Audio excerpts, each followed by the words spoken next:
이제 주연절 후 세 번째 주일 함께 일어나셔서 한마음 한입으로 하나님께 찬양드리겠습니다.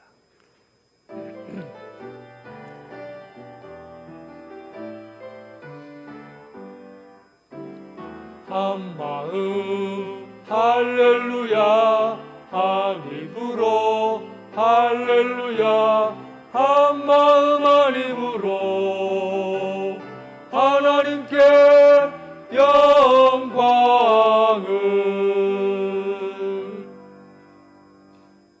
하늘에 계신 주여, 내가 눈을 들어 주께 향하나이다. 상전의 손을 바라보는 종들의 눈같이, 여주인의 손을 바라보는 여종의 눈같이 우리의 눈이 여호와 우리 하나님을 바라보며 우리에게 은혜 베풀어 주시기를 기다리나이다. 아멘.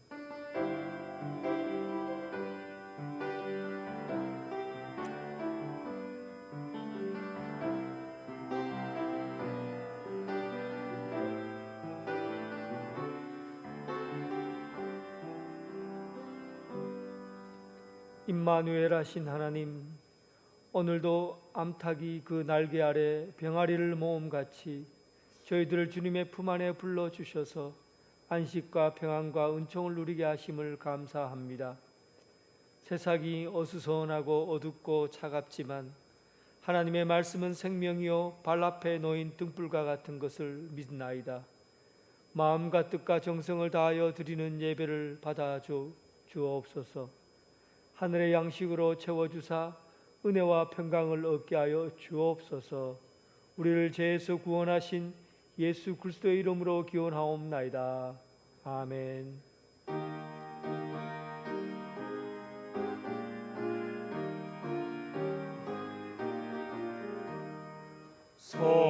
성도들아 찬양하자, 하나님께 찬양하자. 천지 만물 창조하신 그 놀라운 능력을 우리 함께 소리 높여 하나님께 찬양하자. 영원하신 창조주를 우리 모두 찬양하자. 성도들아 감사하자, 하나님께 감사하자. 모든 죄인 구원하신 그 놀라운 은혜를 우리 함께 기뻐하며 하나님께 감사하자. 자비하신 구세주께 우리 모두 감사하자. 성도들아 찬양하자, 하나님께 찬양하자.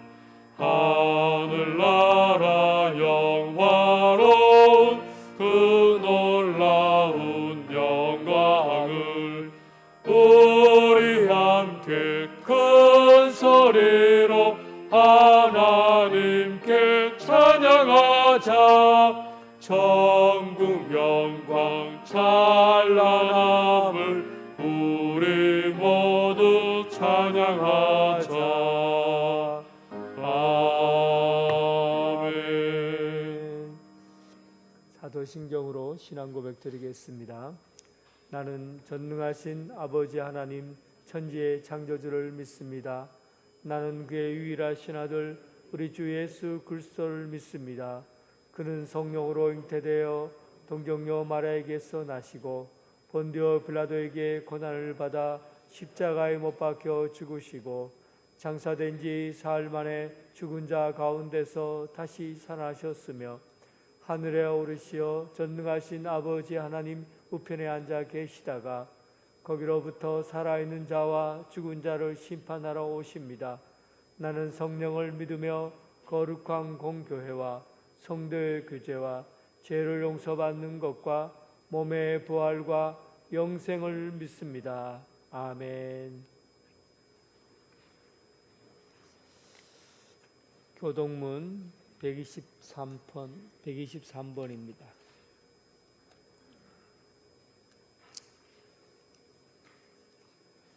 교동문 123번.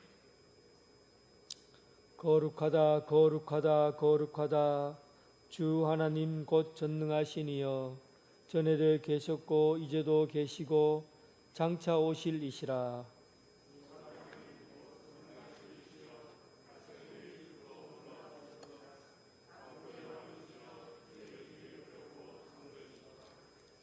주여 누가 주의 이름을 두려워하지 아니하며 영화롭게 하지 아니하오리까.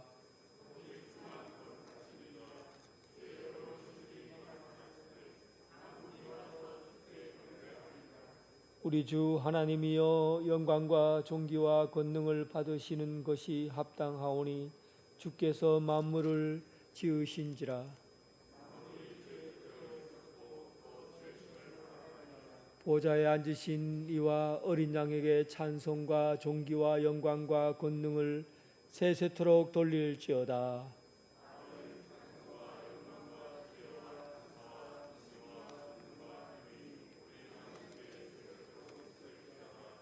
아멘.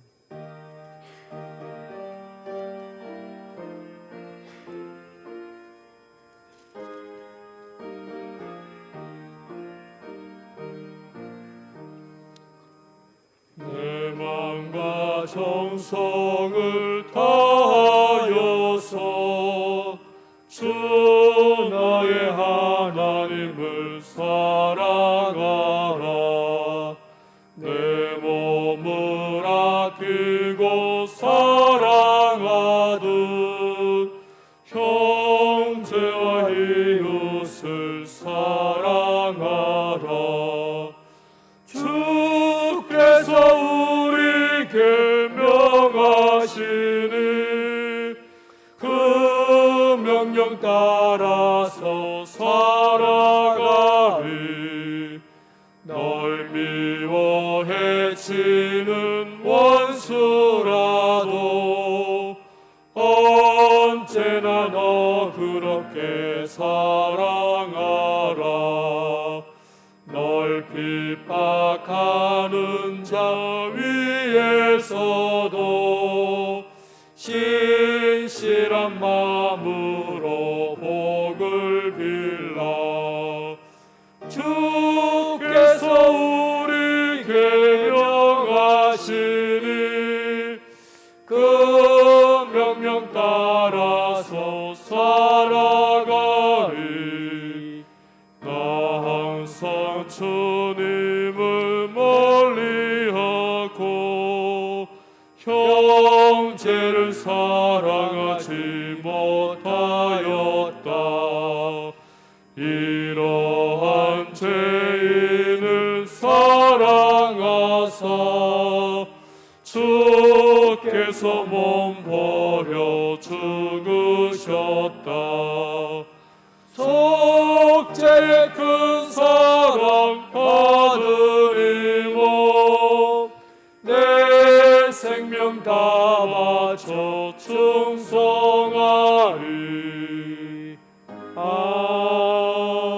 아멘. 전종식 장로님 기도하겠습니다.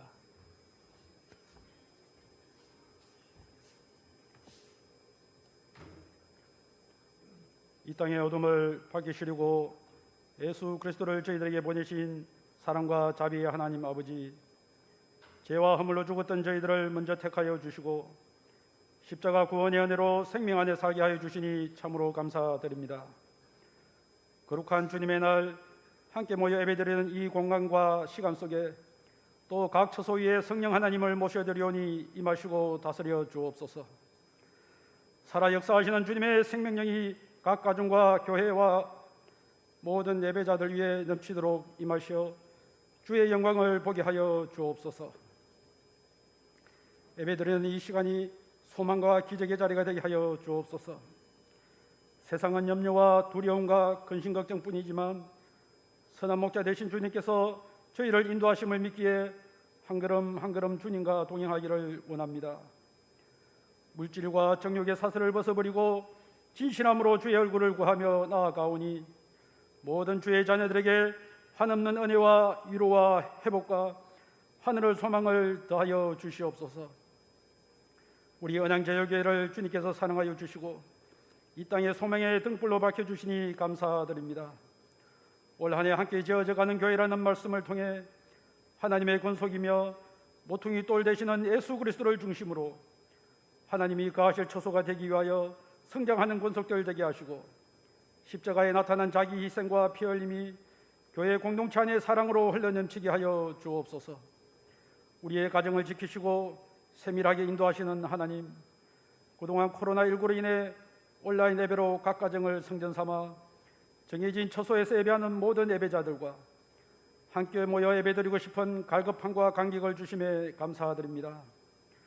코로나19로 인해 우리 건속들의 신앙과 믿음이 연약해지지 않도록 붙들어 주시고 늘 기도와 말씀 묵상을 경건한 믿음의 닻을 내리게 하여 주옵소서. 그로 인하여 우리를 찾아와 말씀하시고 위로하시는 주님의 손길을 경험하게 하여 주옵소서. 고난의 때를 믿음으로 해석하며 부모와 자녀가 함께 은혜 받고 성령 받으며 믿음의 길을 걸어가는 가정들 되게 하여 주옵소서. 온 가족이 예수 그리스도를 주로 영접하며 구원받게 하시고 기도의 영을 받아 하늘 보좌의 기도를 쌓는 가정들 되게 하여 주옵시고 다음 세대를 이끌 영적 리더들이 준비되는 가정들 되게 하여 주옵소서. 오늘도 시간과 상황이 여의치 않아 예배에 참석 못한 권속들과 원치 않는 육신의 질병과 물질과 관계의 어려움으로 힘들어하는 믿음의 권속들을 말씀으로 위로해 주시고 치유해 주셔서 기쁨과 감사함으로 함께 예배할 수 있는 은혜를 더하여 주옵소서. 또한 군대와 먼 타국에서 또 각 처소에서 함께 예배드리는 예배자들을 기억하시고 동일한 은혜를 부어 주옵소서. 하나님, 이 시간 하늘의 양식인 신령한 만나를 준비하신 목사님께 성령의 기름 부으심이 넘치게 하시고 하나님의 권능의 팔로 붙들어 주옵소서. 선포되어지는 말씀을 통해 인생의 밤을 보내고 있는 모든 영혼들이 말할 수 없는 하늘의 평강과 영적 담대함을 얻게 하여 주옵소서. 그리하여 믿음의 눈을 들어 깊고 넓은 은혜의 세계로 나아갈 수 있는 용기와 힘을 얻게 하시고 저희들에게 말씀이 임함으로 위기의 때에 더욱 생명의 빛을 발하여 상한 심령들이 말씀으로 회복되고 기적으로 이끄시는 하늘의 능력을 보게 하여 주옵소서. 찬양을 받으시기에 합당하신 하나님, 신령한 노래로 하나님께 영광 돌리는 찬양이 믿음과 성령님의 도우심으로 삶의 무게를 담아 영혼 깊은 곳에서 울려나는 감사와 기쁨의 고백이 있는 찬양 되게 하옵소서. 메마른 심령들이 찬양을 통해 회복되게 하시고 코로나 시대의 아픔과 힘든 마음을 하나님을 찬양함으로 이겨내게 하옵소서. 오늘도 예배와 교회를 섬기는 귀한 손길들을 기억하여 주시고 이 모든 섬김을 통해 주님 홀로 영광받아 주시기를 구하오며 우리의 영원한 생명이요 찬송 되시는 예수님의 이름으로 기도드립니다. 아멘.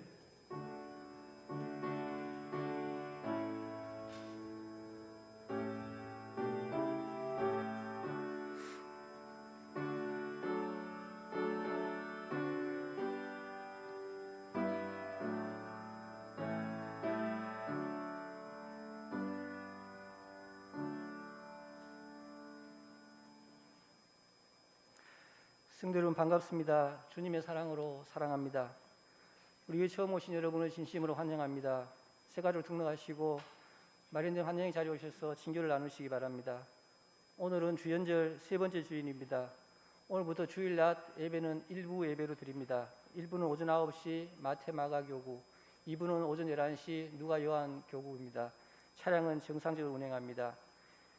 온라인 예배를 드리실 분은 11시 30분 유튜브를 통해서 드리시기 바랍니다. 새벽 기도에는 상황을 지켜본 후에 다음에 공지하도록 하겠습니다. 이번 주 수요 기도에는 예수님을 따라하기 4 묵상 훈련을 합니다. 사복음서에 나타난 예수님의 행적을 따라서 기도하는 훈련입니다. 수요 예배 시간은 저녁 7시 30분이며 유튜브를 통해서 방송됩니다. 노트와 성경책을 준비해 주시기 바랍니다. 다음 주에 2부 예배 후에 당회로 모이겠습니다. 이건희 김금자 집사님 가정에서 강간 장식을 해주셨습니다. 감사드립니다. 2021년 헌금을 약정해서 헌금함에 넣어주시기 바랍니다. 온라인 예배 시 헌금은 교회 계좌를 이용해 주시기 바랍니다. 성경 천독 릴레이가 976독째 진행 중에 있습니다. 많은 참여 바랍니다. 광고 이상입니다. 찬송 드리면서 봉헌하겠습니다.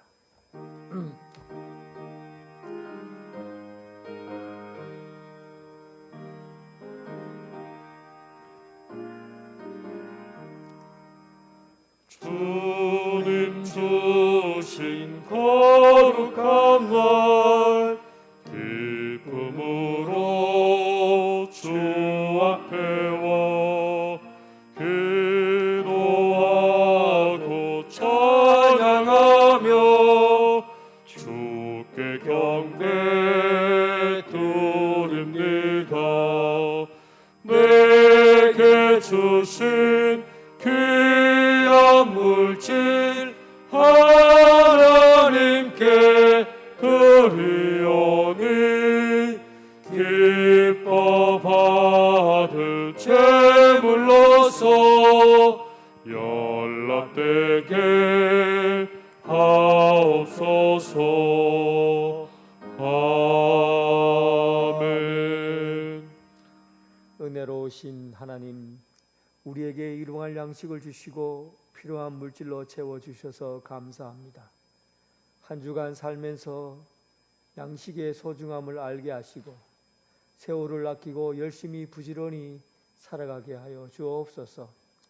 하늘의 양식이 참된 양식임을 알게 하셔서 말씀을 듣고 순종함으로 영혼의 빈 창고를 채워가게 하여 주옵소서. 오늘은 아버지의 돌보심 가운데 얻은 양식을 주님 앞에 봉헌합니다. 작은 것이지만 마음을 담았습니다. 껍질로 들어지는 불순종의 제물이 아니라 알곡으로 올려지는 순종의 제물이 되게 하여 주옵소서.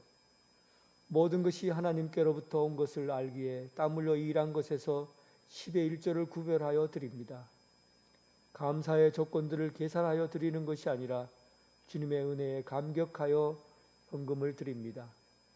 저 먼 땅끝에 이르는 섬나라 나바고 간단키 연양제일교회, 아프리카 우간다 지역의 교회, 중국, 일본에 이르는 선교지에 하나님의 사람을 위하여 협력하고 동력하는 선교 예물을 드립니다. 이 땅 위에 복음의 씨가 뿌려져 120주년이 되는 그 해를 희년의 해로 삼고 참된 기쁨으로 겨자씨 헌금을 드립니다. 오늘 몸으로 마음으로 드리는 이 모든 예물을 받으시고 영원한 그 나라의 참된 상급이 되게 하여 주옵소서. 우리의 삶을 하나님의 은혜로 넉넉하게 하시는 예수 그리스도의 이름으로 기도드립니다. 아멘. 하나님께서 우리에게 주신 말씀은 누가복음 3장 21절 23절입니다. 누가복음 3장 21절 23절 하나님의 말씀을 봉독해 올리겠습니다. 백성이 다 세례를 받을세 예수도 세례를 받으시고 기도하실 때 하늘이 열리며 성령이 비둘기 같은 형체로 그의 위에 강림하시더니 하늘로부터 소리가 나기를 너는 내 사랑하는 아들이라 내가 너를 기뻐하노라 하시니라. 예수께서 가르치심을 시작하실 때 30세쯤 되시니라. 사람들이 아는 대로 요셉의 아들이니 요셉의 위는 헬리오.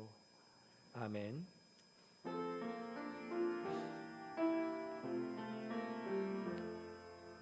아버지 한 말씀 내가 살겠네 내가 살겠네. 아멘 아멘 아멘 아멘 아멘.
아멘.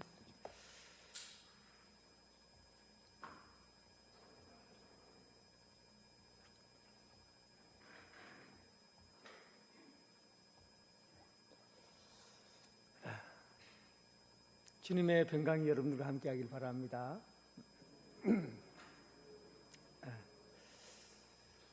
어릴 적에 우리는 수도 없이 너는 커서 뭐가 될래? 그런 이야기를 듣습니다. 그러면 아이들은 나는 장군이 될래요. 나는 대통령이 될래요. 나는 위대한 사업가가 될래요. 가수가 될래요. 의사나 판사가 될래요. 이런 자기 꿈을 이야기를 합니다. 목표를 세우고 꿈을 꾸는 것은 자유예요. 그래서 생각나는 대로 내가 되고 싶은 것 그냥 이거 될래요 라고 말하면 됩니다. 그런데 목표가 대단하고 클수록 그 준비하는 과정은 목표가 크고 위대할수록 그 준비하는 과정이 힘들고 또 집중해야 되고 더 그만큼 더 노력해야 된다는 사실을 여러분들 아십니까? 예를 들면 운전면허를 내가 올해 따겠다. 물론 대단한 일이기도 하지요. 그러나 운전면허를 따겠다고 하면 그 일을 위해서 운전 연습을 하고 운전면허 실기를 준비하고 어느 정도만 투자하면 운전면허 따는 데는 크게 어려움이 없습니다. 운전면허를 땄다고 내 인생에 참 영광되고 큰 일을 이루었다 이렇게 말할 사람이 없잖아요. 그런데 내가 우주 비행사가 되겠다. 우주 비행사가 된다는 그런 꿈을 꾸고 그 일을 하려고 하면 이것은 보통 일이 아닙니다. 세계적으로 드문 직업이기도 하지만 비행기를 우선 조종할 줄 알아야 되고 또 물리학이나 화학이나 지구과학 그 어떤 분야에 뛰어난 능력을 갖추어야 합니다. 그래서 우주 비행사가 되겠다는 그런 꿈은 그 꿈이 크고 거대하기 때문에 그 준비하는 과정이 힘들고 오랜 시간 훈련하고 더 집중해야 된다는 사실이에요. 그래서 우리가 어떤 목적을 세우느냐에 따라서 우리가 목적을 세우고 가는 그 길도 영광스러운 길이 될 수도 있고 그냥 사소하고 하찮은 것이 될 수 있다는 사실입니다. 여러분, 신앙은 어떤 목표를 가지고 꿈을 꾸고 달려가고 있습니까? 여러분, 신앙생활은 어떤 위대한 꿈을 꾸고 여러분 인생에 그 길을 달려가고 있습니까? 예수 잘 믿어서 복받고 건강하게 살겠다. 예수 잘 믿어서 좋은 직장 그리고 결혼 생활 잘하고 또 자녀들 잘 되고 삶이 풍요로웠으면 좋겠다. 이런 목표 세울 수 있죠. 그런데 여러분, 이 일로 통해서 여러분들이 참 영광스럽다, 위대한 목표다 그렇게 말할 수 있습니까? 영국에서 만든 대요리문답이라는 것에 보면 사람의 제일 되는 최고의 목적은 하나님을 영화롭게 하며 영원토록 그를 온전히 즐거워하는 것이다. 한마디로 얘기하면 사람의 신앙인들의 최고의 목적이 뭐냐? 하나님께 영광을 올려드리는 것이다. 이게 여러분 우리가 살아가는 최고의 고귀하고 존귀한 목적이에요. 이 일을 이루려고 하려면 그 일을 이루려고 집중하고 노력하고 훈련하는 그 과정조차도 영광스러운 것이에요. 그 일을 이루기 위해서 살아가는 모든 것들이 다 영광스러운 것이에요. 목표가 존귀하고 귀하고 가치 있는 것일수록 우리 삶의 모든 것들이 다 가치가 있고 목적이 있고 그리고 그 길이 온전해지는 겁니다. 오늘 우리가 보는 이 본문 말씀은 예수님께서 이 땅에 오셔서 공생의 공적인 삶을 살아가신 그 첫 발걸음을 오늘 본문을 통해서 보려고 해요.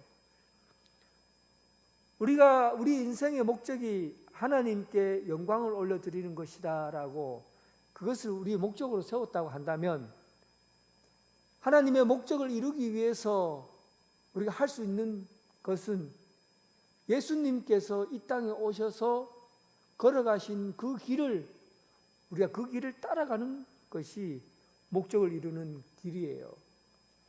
예수님께서 걸어가신 그 발자국을 뒤에서 한 발 한 발 똑같이 걸어가면 우리는 전국의 하나님의 영광을 위해서 살게 되는, 그 길을 걷게 된다는 사실입니다. 그래서 오늘 예수님께서 첫 걸음을 내디딘 세례를 받으시는 이 장면을 통해서 우리가 어떻게 예수님께서 하신 일들을 본받고 따라갈 수 있을 것인가, 아마 그 메시지를 우리는 받게 될 것입니다. 마태복음 13장 13절에 마태, 마가, 누가, 요한복음, 사복음서 전체에 공통적으로 나오는 말씀이 예수님께서 요한에게 세례를 받는 장면이에요. 요단강에 예수님께서 이르렀을 때 요한에게 세례를 받으러 하셨습니다. 그때 세례 요한이 예수님 보고 내가 당신에게 세례를 받아야 할 터인데 어찌하여 당신이 내게로 오십니까? 나는 그럴 자격이 없습니다. 나는 주님 당신의 신발끈도 맬 수 없는 그런 종보다도 못한 존재입니다. 그런데 어찌 내가 예수님에게, 당신에게 세례를 베풀 수 있습니까? 그래서 예수님께서 15절에 예수께서 대답하여 이르시되 이제 허락하라. 우리가 이와 같이 하여 모든 의를 이루는 것이 합당하니라. 이렇게 얘기하니까 요한이 허락했다, 이렇게 나와 있어요. 의를 이루는 것이 합당하다. 여기서 의로움이라는 이 낱말의 뜻을 세례 요한은 이해한 겁니다. 단순히 의롭다는 것은 사전적인 의미로 사람이 지켜야 하고 행해야 될 마땅한 도리, 이걸 의라고 얘기하는데 도덕적인 이런 의를 얘기하는 게 아니에요. 성경에서 말하고 있는 이 의는 단순히 도덕적인 수준을 의미하는 것이 아니라 하나님의 뜻을 알고 그 뜻대로 행하는 것을 의롭다고 합니다. 자신의 욕망을 구하고 찾는 것으로 의롭다고 하는 것이 아니라 하나님의 뜻에 주님께서, 아버지께서 말씀하시면 제가 그 뜻대로 하겠습니다. 제가 하겠습니다 라고 말하는 것이 의예요. 그것이 의예요. 예수님께서 세례 요한에게 세례를 받으실 필요도 없는데 세례 요한에게 세례를 받게 된 것은 하나님의 뜻에 따라 예라고 순종하신 주님의 모습을 그려지고 있는 겁니다. 그래서 우리가 예수님의 첫 발걸음에서 배워야 할 자세가 있다면 바로 아버지 말씀을 듣고 언제나 예하는 그런 습관, 이것이 신앙의 첫 발걸음이에요. 예수님께서 첫 번째 시도하신 첫 발걸음은 아버지의 뜻이라면 제가 하겠습니다 라는 그 행위, 세례받는 그 행동이에요. 마라톤 경기를 할 때 출발점에 서 있어요. 그리고 총이 신호가 울립니다. 땅 하고 출발 신호가 울려요. 그 출발 신호를 따라서 출발해야 돼요. 제가 하겠습니다 라는 것이 바로 출발이에요. 총소리가 울렸는데도 가만히 멈추고 있으면 우리가 신앙에 예수를 믿고 구원받은 그런 그리스도인은 되었지만 그리스도인으로서 삶을 시작하지는 않은 거예요. 그냥 멈춰 있는 거예요. 오늘 여러분 출발 신호가 드디어 울렸습니다. 예수님께서 공생의 시작을 알렸어요. 이제 여러분도 예수님께서 하신 그 첫 발걸음을 내디딜 수 있기를 바랍니다. 아버지 말씀에 언제나 제가 하겠습니다. 말씀에 순종하겠습니다라고 응답하는 여러분 되시길 주님의 이름으로 축원합니다. 오늘 본문 누가복음에는요, 예수님께서 세례를 받고 그리고 예수님의 족보가 기록되어 있어요. 이 구조가 좀 남달라요. 마태복음은 마태, 마가, 누가, 요한 사복음서에서 예수님의 족보가 두 군데 나옵니다. 하나는 마태복음과 누가복음 두 군데 나오는데 마태복음은 마태복음 1장부터 족보가 시작이 돼요. 마태복음 1장부터 아브라함과 다윗의 자손 예수 그리스도의 계보라. 아브라함은 이삭을 낳고 또 낳고 또 낳고 이렇게 다윗 왕까지 14대에 이르고 그리고 이렇게 기록되어 있어요. 마태복음 족보요. 그러니까 이 족보는 14대 14대를 잘라서 1세대, 14대를 잘라서 또 2세대, 14대를 잘라서 3세대 이렇게 나누어요.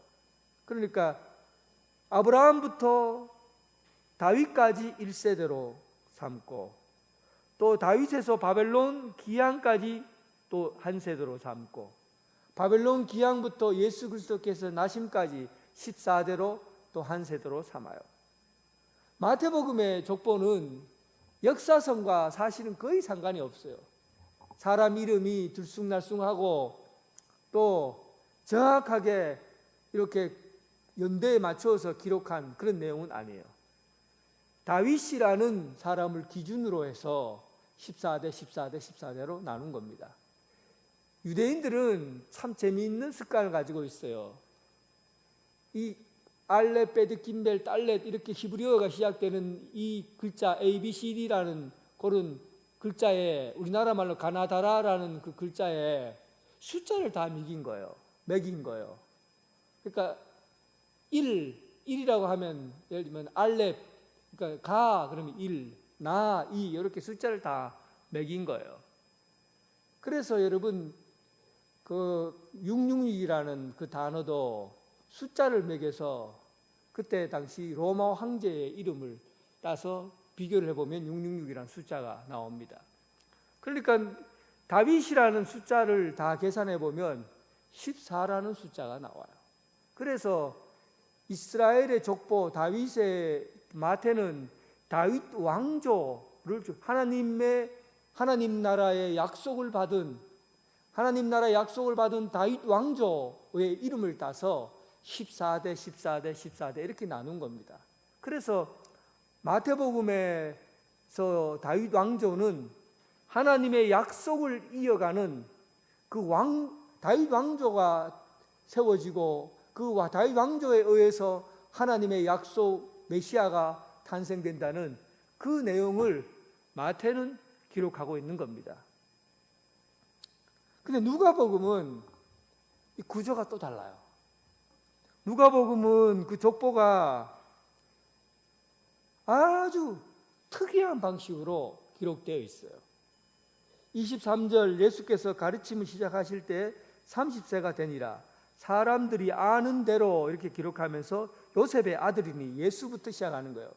예수 그리스도는 요셉의 아들인데 그 위에는 헬리요, 그 위에는 mat단이요, 그 위에는 에노스, 그 위에는 셋이요, 그 위에는 아담이요, 그 위에는 하나님이요 이렇게 기록하고 있어요. 족보가 어떻습니까? 거꾸로 된 거예요. 원래 족보는 위에서부터 아담으로부터 차례대로 내려와야 되죠. 아래로.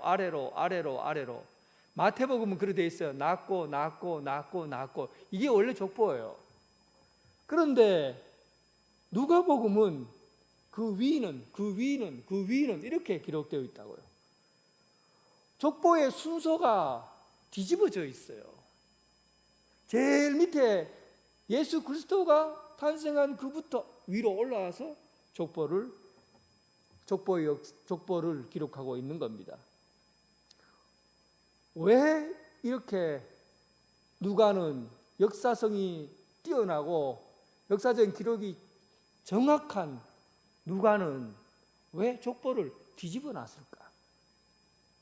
그리고 이 세례, 예수님께서 세례를 받는 그 시점부터 공생애가 시작이 되는데 왜 세례를 받는 그 다음에 족보 이야기가 기록되어 있을까? 로마서의 말씀을 보면 이 얘기에 의문점이 풀립니다. 로마서 5장 12절에 보면 그러므로 한 사람으로 말미암아 죄가 들어오고 죄로 말미암아 사망이 들어왔나니 이와 같이 모든 사람이 죄를 지었으므로 사망이 모든 사람에게 이르렀느니라. 다시 말하면 지금까지 우리가 가지고 있는 이 족보는 죄의 족보라는 거예요. 죄의 족보. 죄를 유산으로 물려받은 그 인생을 우리는 살아가고 있다는 겁니다. 이 땅의 모든 사람은, 아담으로부터 태어난 이 땅의 모든 사람은 죄를 물려받았기 때문에 우리는 결코 우리의 주인이 생명이 되지 못하고 사망이 우리의 주인이 된다는 겁니다. 사망이 우리를 다스리고 통치하는 그런 삶이 된다는 거예요. 그러니까 우리는 어떻게 살아도 아이고 죽겠구나, 어떻게 살아도 이제 망했구나, 어떻게 살아도 이 인생이 헛되구나, 어떻게 살아도 우리 인생이 가치가 없구나, 이런 결말을 가지고 사는 인생일 뿐이라는 겁니다. 이것이 바로 아담으로부터 내려온 낳고의 역사예요. 그런데 오늘 예수님의 족보를 보세요. 예수님으로부터 시작된 이 족보는 위로, 그 위로, 그리고 그 위로 하나님에게로 이르게 됩니다. 이 말은 무슨 말입니까? 우리 인생의 삶이 뒤집어져 버렸다는 거예요. 뒤집혀 버렸다는 겁니다. 어떻게 우리의 삶이 뒤집혀 버릴 수 있습니까? 로마서 5장 17절에 그 뒤로 보면 이제는 한 분 예수 그리스도를 통하여 생명 안에 왕노릇하리로다. 그 전에는 아담의 족보는 어떻게 되었습니까? 사망 아래 종노릇하게 되죠. 그런데 이 생명의 족보, 예수 그리스도를 통해서 올라가는 이 족보, 예수 그리스도를 통해서만 새롭게 태어나는, 예수 그리스도를 통해서 새롭게 태어나는 이 생명의 족보를 통해서는 이제 우리가 죽음 아래, 사망의 그늘 아래 놓여지는 것이 아니라 사망 아래 묶여져 사는 인생이 아니라 이제는 죽겠네가 아니라 이제는 살겠네, 참 생명을 얻겠네, 참 소망 가운데 살겠네, 이런 생명 가운데, 생명이 우리를 다스리는 생명 가운데 왕노릇하게 되는 그런 족보로 살게 된다는 사실입니다. 예수 그리스도를 통과하는 자에게, 예수 그리스도를 통하여, 예수 그리스도로 인하여, 예수 그리스도로 통하여 한 몸 되는 자들에게 주어진 새로운 족보로 우리가 그 족보에 이르게 된다는 거예요. 여러분들은 아담의 족보를 따르는 사람이 아니라 생명의 족보인 예수 그리스도의 족보로 우리의 삶이 새롭게 탄생되어지고 그렇게 이어지게 된다는 사실입니다. 사랑하는 성도 여러분, 오늘 예수님께서 공생애를 시작하는 이 시점에서 다시 누가는 이 족보 이야기를 꺼내는 것은 예수 그리스도를 통해서만 우리 인생이 새로워질 수 있다는 것, 예수 그리스도를 통해서만 참 생명의 길을 갈 수 있다는 것, 예수 그리스도를 통해서만 참 소망의 길을 갈 수 있다는 것을 우리에게 알려주기 위해서입니다. 예수 그리스도 안에서 참된 삶을 살아가는 여러분 되시길 주님의 이름으로 축원합니다. 이제 이 본문, 이 마태복음, 마가, 누가, 요한복음에 걸쳐서 동일하게 나오는 이 내용들 중에서 마태도 그렇고 이 누가도 그렇고 세례 요한의 세례와 예수의 세례를 은연중에 비교하고 있어요. 세례 요한의 세례는 예수님께서 오시기 전에 일시적으로 행해졌던 것이고, 그리고 세례 요한의 세례가 끝나고 세례 요한이 죽고 그리고 예수님께서 공생을 시작한 이후부터는 세례 요한의 세례가 아니라 예수의 세례로 넘어가게 됩니다. 그렇다면 세례 요한의 세례와 예수의 세례가 어떤 차이점이 있나요? 세례 요한은 지금까지 유대인들이 살아왔던 그 삶의 자리를 보면 그들이 하나님을 떠나 죄 가운데 살았어요. 도덕적으로 범해진 죄들이, 드러난 죄들이 많아요. 그때 세례 요한을 찾아와서 회개의 세례를 베풀었어요. 그러니까 내가 하나님 앞에 지은 죄를 사람들 앞에 고백하는 고백의 증거로 세례를 받았어요. 그리고 이제는 죄인의 길에 서지 않고 다시 의인의 길로, 죄인의 길에 서지 않고 다른 방향으로 돌아서서 메타노이아 돌아서서 방향을 바꾸어서 살아가겠다, 그런 의미로 요한의 세례를 받았어요. 그런데 사도행전 2장 38절에 초대교회 성도들이 행했던 세례를, 사도행전 28장에 그 내용이 기록되어 있습니다. 베드로가 이르되 너희가 회개하여 각각 예수의 이름으로 세례를 받고 죄 사함을 받으라. 그리하면 성령의 선물을 받으리라. 여러분, 이거 크게 아주 좋은 예는 아니라고 생각하는데 그래도 머리에 각인될 수 있는 예라고 생각합니다. 예를 들면 하얀 백조는 씻지 않아도 하얘요. 그런데 까마귀는 아무리 깨끗하게 씻어도 까매요. 무슨 말인지 알겠습니까? 우리는 원래 아담으로부터 내려온 그 죄를 갖고 사는 사람들이기 때문에 까마귀예요.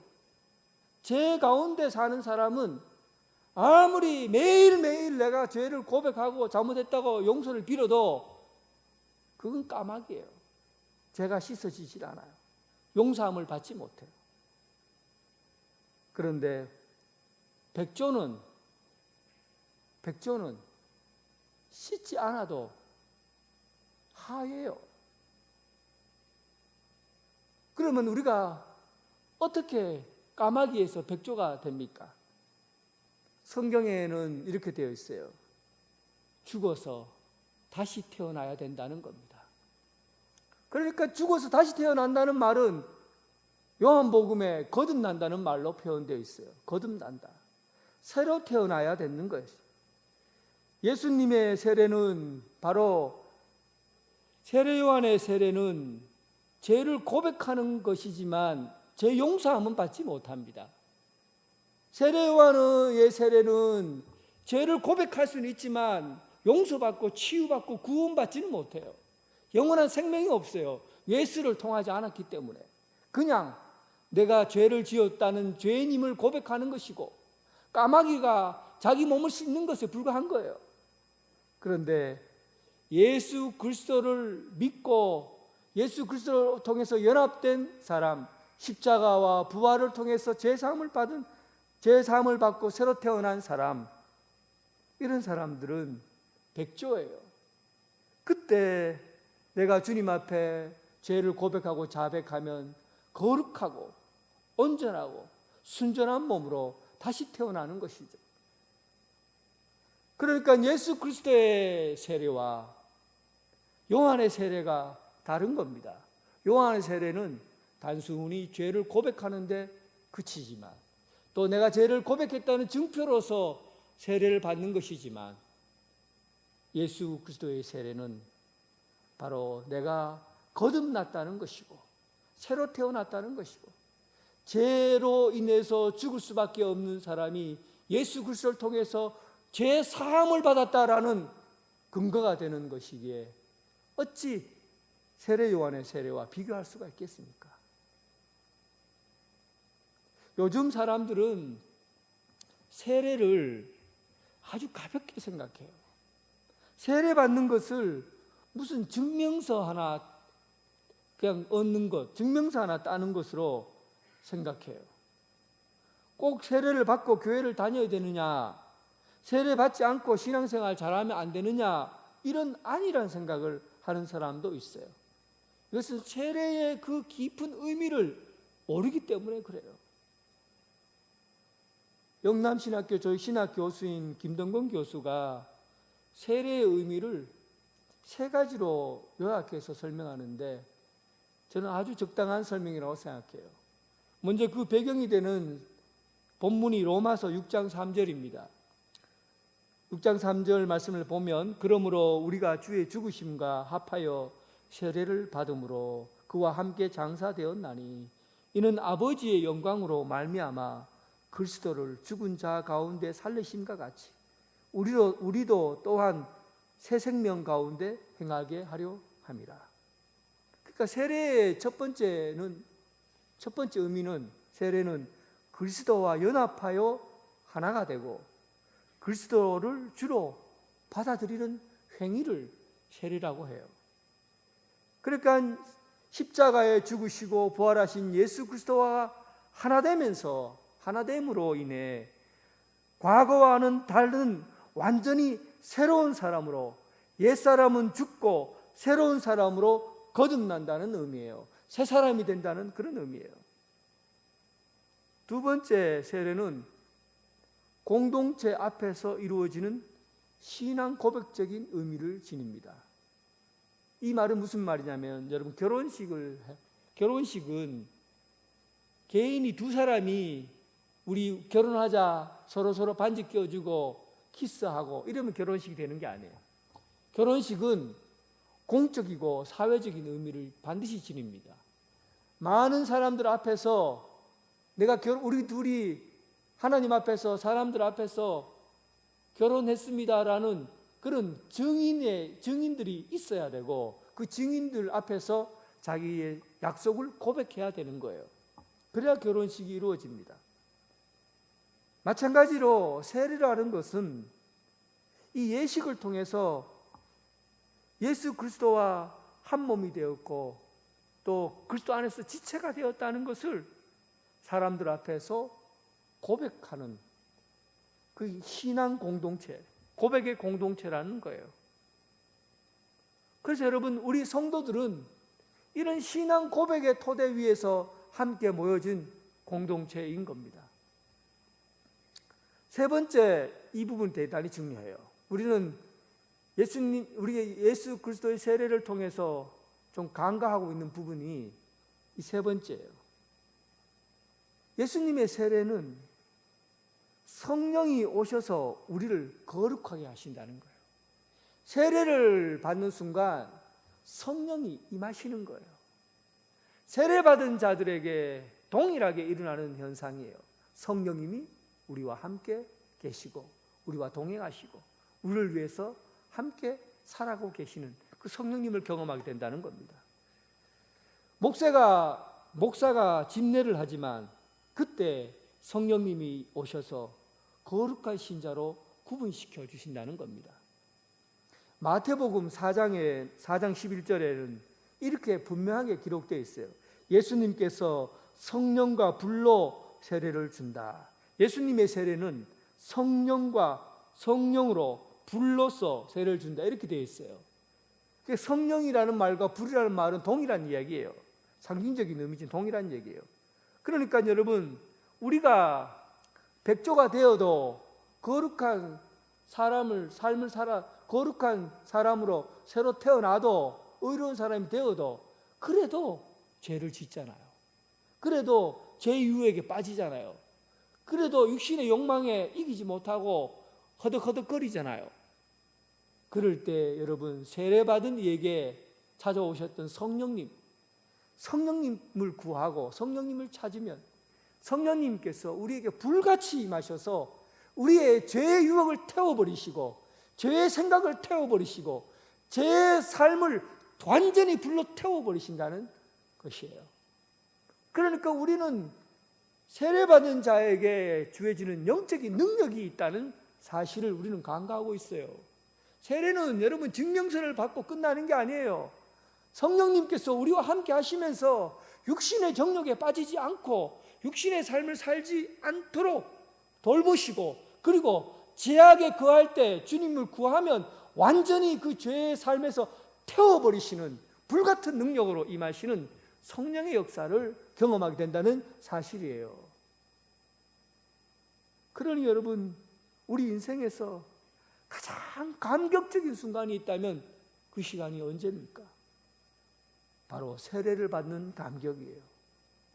세례를 받는 이 감격은 예수님께서 나를 위해 십자가에 죽으시고 부활하신 그 그리스도와 하나가 되는 그런 것을 경험하게 되고, 그리고 옛사람은 죽고 새사람으로 새로 태어나게 되고, 또 우리의 육신이 죄 가운데 빠지지 않도록 언제나 성령님의 도우심을 구하고 간구함으로 죄를 태워버리고 악한 영향력을 태워버리고, 그렇게 해서 이 세상 가운데 승리하고 이기게 하시는 그런 삶을 살게 되는 것입니다.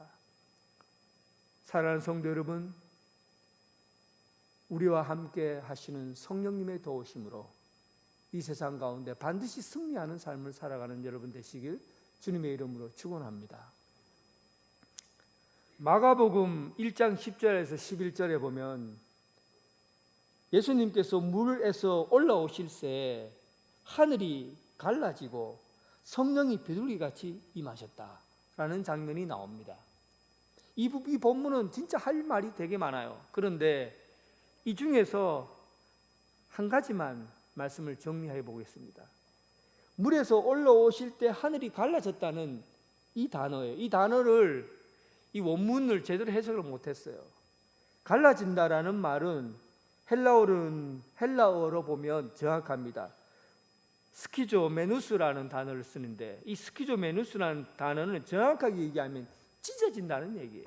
하늘이 찢어졌다는 얘기입니다. 하늘이 찢어졌다는 얘기, 이 본문이 똑같이 사용된 게 예수님께서 십자가에 매달려 돌아가실 때 성전의 휘장이, 지성소의 휘장이 갈라졌다, 찢어졌다라고 기록되어 있어요. 휘장이 찢어졌다는 이 표현과 그리고 하늘이 찢어졌다는 이 표현, 똑같은 단어를 써요. 그러니까 휘장은 여러분, 사람이 못 찢어요. 찢을 수가 없어요. 왜냐하면 원래 이 휘장은 자주색, 자홍색, 다홍실로 된 아마실로, 가는 실로 이렇게 엉키해서 단단하게 이렇게 짜서, 손으로 짜서 만든 휘장이에요. 얼마나 두께가 두꺼우냐면 이 정도 두께, 사람의 한 뼘 정도, 휘장이 한 뼘 정도 됩니다. 이 두께를 여러분, 사람의 힘으로 찢으려면 상상력을 가져보세요. 한 300명 정도가 붙어서 당겨도 이 천이 안 찢어진다는 거예요. 그러니까 이 말은 무슨 말입니까? 사람의 힘으로는 찢을 수 없다는 얘기예요. 그러니까 하늘이 찢어졌다, 휘장이 찢어졌다는 것은 하나님께서 하늘을 완전히 여셨다는 겁니다. 하늘을 닫고 열고, 그전에는 닫고 열고 했다고 한다면 이제야 하나님께서는 예수 그리스도 이 사건을 통해서 하늘을 완전히 찢어 놓으셨다, 하늘을 완전히 열어 놓으셨다는 거예요. 이 말은 이제는 예수 그리스도를 통해서 그 어떤 사람도 하나님 앞에 언제나 달려갈 수 있고, 언제나 주님 하나님께 나아가 지성소 그 거룩한 보좌 앞에 나아갈 수 있는 그는 권한을 갖게 되었다는 뜻입니다. 이제 우리가 이 땅만 보고 사는 인생이 아니라 이 땅만 보고 한숨 쉬고 어깨 쿡 처져 갖고 그냥 마치 억울한 누명을 쓴 사람 그런 표정을 가지고 살아가는 그런 인생이 아니라 하늘이 찢어지고 하늘이 열리고 언제나 하나님 앞에 나아가 우리의 삶의 이야기를 주님 앞에 내어놓고 하나님과 동행하는 그런 삶을 살게 되었다는 사실에 있습니다. 오늘 여러분 고개 드십시오. 어깨를 펴세요. 그리고 이 땅의 이야기, 땅의 걱정들에 의해서 머릿속에 살지 말고 하늘을 향해서 하늘이 열린 그 곳에서 하나님의 음성 듣고 살아가는 여러분 되시길 주님의 이름으로 축원합니다. 하나님 아버지, 우리 인생의 가장 큰 목표가 이 땅에 살면서 땅의 일들을 두고 걱정하고 근심하며 사는 것이 아니라 온 인생을 바쳐서라도 하나님께 영광이 되는 그런 일을 위해 살고자 합니다. 가장 위대하고 가장 거룩하고 가장 영광스러운 이 한 가지 일을 위해서 예수님께서 걸어가신 그 발걸음을 쫓아가려고 합니다. 언제나 우리에게 말씀하실 때 예, 아버지, 제가 하겠습니다. 예, 주님, 제가 그 일을 하겠습니다. 라고 순종할 수 있는 그런 발걸음을 떼게 해 주옵소서. 하늘에서 내려오시는 그 성령님의 도우심으로 세례받은 자로서 가슴에 악한 생각을 품고 또 나쁜 마음으로 살아가려고 하는 이 육신의 도모를 성령께서 찾아오셔서 불살라 주시고 이제 하늘을 열어주신 그 하늘을 향해서 어깨 쫙 펴고 고개 들고 당당하게 세상 가운데 승리하는 삶 살아가는 성도들 되게 하여 주옵소서. 예수님 이름으로 기도드립니다. 아멘. 다 함께 일어나셔서 찬송가 224장 부르겠습니다.